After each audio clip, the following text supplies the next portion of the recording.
এই পাল্পটা বের করে নিতে পারবেন। অনেকে কী করে, এইভাবে শুকনো এভাবে পাল্পটা বের করার চেষ্টা করে, তাতে কিন্তু ভালো পাল্প বেরোবে না। এইভাবে আপনাকে 5 থেকে 7 মিনিট বা অনেকে 10 মিনিট রাখতে পারেন। রাখার পর এটা দেখুন জলটা পুরো তালের যে পাল্প আছে তার সঙ্গে মিশে গেছে, মানে একদম রেডি হয়ে গেছে। এবার সহজে কিন্তু পাল্পটা বের করা যাবে।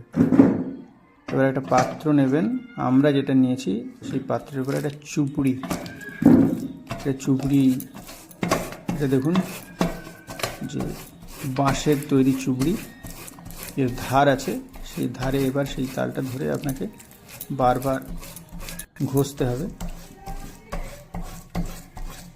বারবার ঘষতে থাকলে দেখবেন অটোমেটিক আপনার পাল্পগুলো কিন্তু, এই যে নিচে স্টিলের গামলাটা আছে এখানে কিন্তু পাল্পগুলো জমা হবে।